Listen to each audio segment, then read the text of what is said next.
This is Tim Bryce with my column entitled Stand Up for Morality, Part 3 of 8. This is Part 3 of my series on morality as derived from my new ebook, Stand Up for Morality. In Part 2, we define what morality is and describe its properties. Here in Part 3, we will discuss how morality affects our culture. So how does morality affect us? As mentioned, morality is aimed at improving the interaction between humans by defining how we should treat each other in a common manner.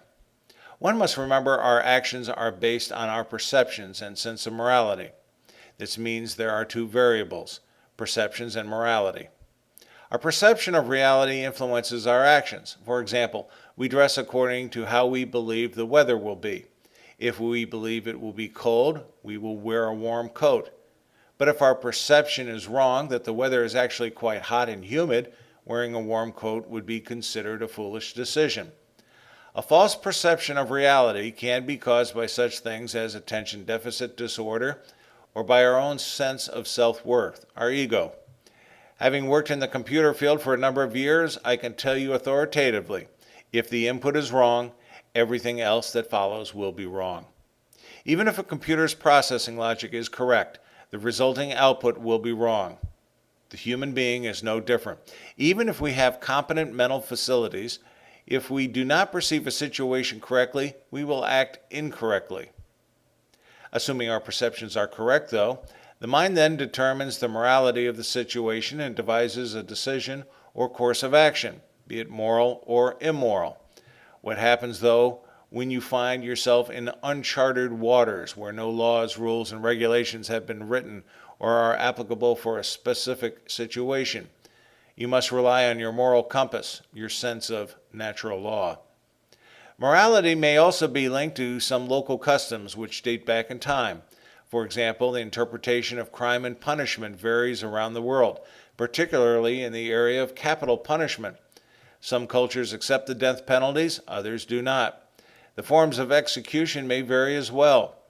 This means moral values may change from culture to culture.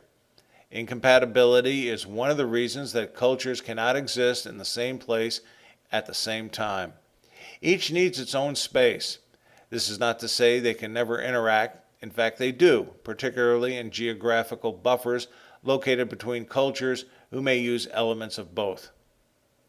Even our sense of humor is based on morality. We find humor in situations where a person reacts immorally in certain situations. To do so, we must first understand what is considered right or wrong or good and bad. Most humor is based on reacting in an opposite manner of what is expected. Government is morality in action, as it represents the laws, rules, and regulations of a body of people, thereby representing their interpretation of right and wrong. To learn about government, politics, and law is to learn morality. The Founding Fathers felt strongly about this, so much so in 1828 the textbook Elementary Catechism on the Constitution of the United States by Arthur J. Stansbury was introduced to teach students government and morality. Having the students learn their rights and freedom was considered important in the early days of this country.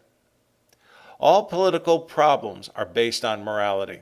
Consider the issues of such things as welfare, gun control, marriage, abortion, environment, taxation, the national debt, crime and punishment, and so on. Some people strongly believe government exists to serve the people.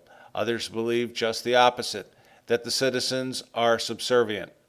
All of these topics involve an interpretation of morality, what is right and what is wrong. Moral values may evolve over time. For example, in the early days of America, the 1600s to the 1700s, many Protestants viewed the fiddle as an instrument of the devil, particularly if it led to dancing, which was considered sinful.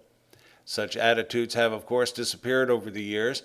Today we embrace political correctness, which consists of language, ideas, and behavior constrained by perceived social concerns for offending various groups of people. Such expressions may change over time. For example, smoking and offering a cigarette was considered commonplace behavior. Now, thanks to political correctness, smoking is a taboo and smokers are ostracized. Next time, in Part 4, we will discuss how morality is taught and learned. Stand Up for Morality is an ebook available in PDF, Kindle, and audio formats. All are available through MBA Press. The Kindle version is also available through Amazon. Friends, keep the faith. You can find me on the internet at timbryce.com.